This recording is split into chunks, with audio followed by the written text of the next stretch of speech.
To be a successful Formula E team, you need to be able to constantly adapt to anything that this sport might throw at you.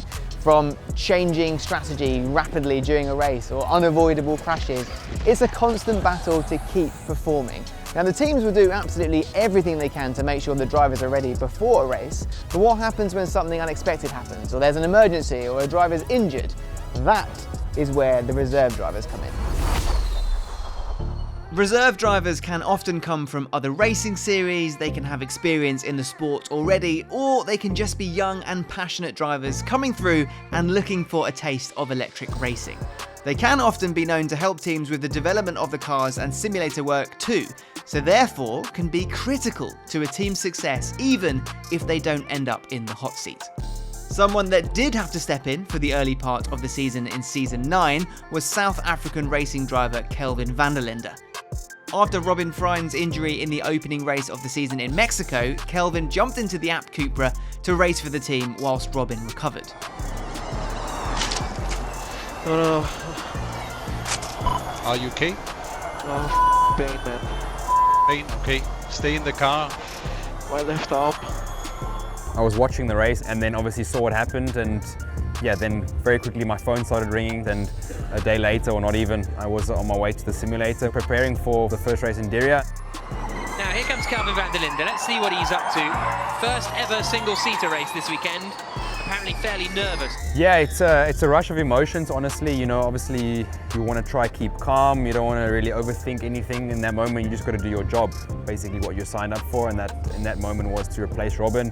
First moment, obviously you check, is Robin okay? You know, what is the scenario? And then very quickly you switch into racer mode, as we all are. We're athletes, we're sports people, and then we're very laser focused in that sense, and we can kind of turn off that switch of emotion pretty quickly. He stepped in basically in the dark. He didn't know what to expect. As you said, he didn't drove a single seater. He didn't drove the Gen 3 Formula E car. He did the Gen 2 tests in Marrakesh.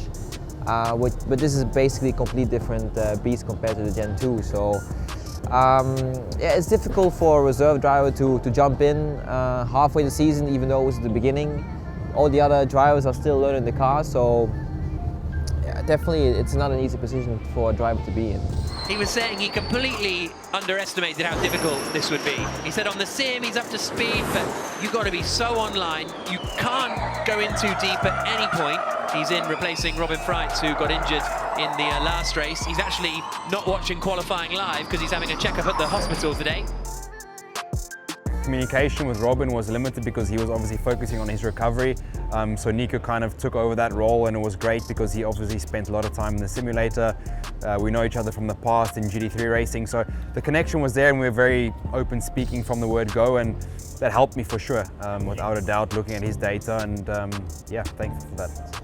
I always drove with number 4 on the car, and you know it's my car. Well, it should be my car. And you see your car driving with someone else in with number 4 on the car, so it just feels a bit weird.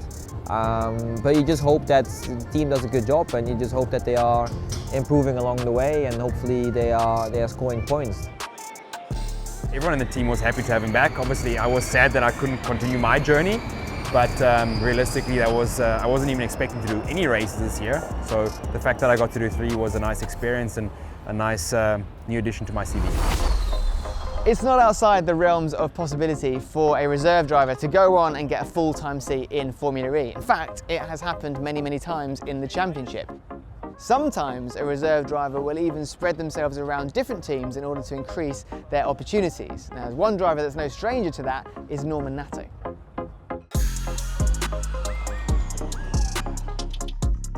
I've been reserve driver for Venturi and for Jaguar Racing. I would say in both situations it's been a good experience for me. It gave me the opportunity to learn how the championship is basically working, and the same for the team, and pretty much the same last year with Jaguar Racing, where I could pretty much learn a new philosophy, because the only team before I worked with was Venturi. So it was a good opportunity for me to see like a different way of working, different culture as well, so it's really helpful. You always have to be prepared, because you know, like being a reserve driver, like it's low chance that you can drive, but it can happen. And in my case, I'm also racing in last year I was racing in LMP2, I was doing Le Mans, so this kind of car like you need to be physically like prepared. And yeah, it's more mentally where suddenly you're like, okay, I'm not going to be a passenger this weekend, because as soon as you arrive on track, the only thing you can do to help the team is to go in the grandstand around the track, have a look at the different car setup, if you can see something different, try to spot what the others are doing with the tires, these kind of things. I would say it's less pressure. You have pressure because you want to help as much as possible, you want the team to do well. But if you have to jump in the car, you're going to drive the car, and all this preparation at the end is for yourself as well. So it's for sure, it's really different. And in my case, yeah, I didn't expect at Seoul to drive the car. I got the call from James maybe a week before the race, so I just trained as much as possible in the simulator, and I just did my best. Norman Nato, how does it feel to be back in the Formula E car racing here? Yeah, first of all, I just say like I wish like a speedy recovery to Sam. He's been really unlucky because this kind of thing, when you're reserve driver, let's be honest, it never really happened. But yeah, it was a good opportunity for me to jump back in the car and try to do the best I can. So far, I really enjoy it. Tricky condition for the race, but yeah, I'm really happy to be here. Journalists and drivers alike claim that the Formula E grid is the most competitive in motorsport. It's certainly not easy for a rookie driver to get a full-time seat in the paddock. So with that in mind, how does an aspiring Formula E driver get the chance to get behind the wheel of a Gen 3 car? Well, it's because of rookie tests like this one in Berlin.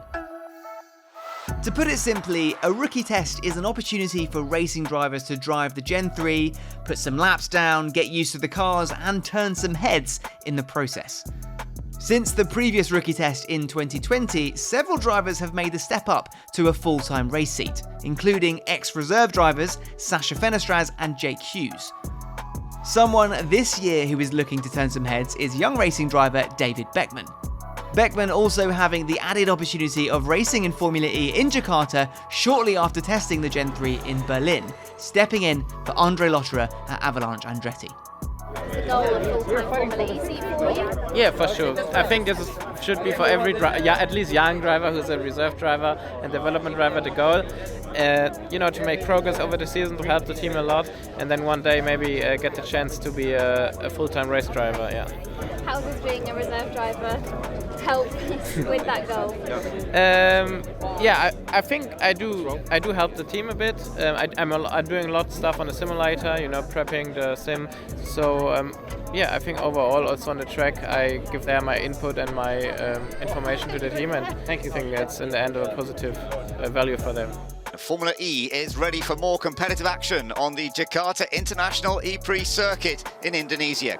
David Beckmann, once more, he's now the youngest driver in the championship. He's the 80th driver to race in Formula E. Yeah, this weekend I got lucky and could jump in Andre's car and be the take the reserve role here in Jakarta. So just getting through, enjoying the moment, and trying to analyze and improve myself.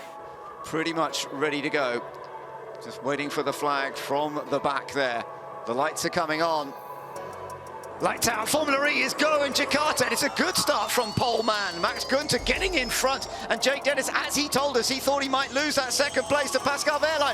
Wehrlein's going to try and go around the outside if at all possible. Verne is also potentially going to get into third position there. That was a good start from Jean-Eric Verne as well. My ultimate goal would be a permanent Formula E driver, and I think if I keep working hard, I'm a bit lucky. I think it could be real maybe in the future. It's fair to say that the reserve driver role can often be one that's overlooked within a race team, but it is incredibly important. They play a massive role in the development of the car, and they're ready to jump behind the wheel at any moment there are. So because of that, they're critical to a team's success. Plus, if they do get the opportunity to get behind the wheel, they can show what they can do, and that can lead to a full-time race seat.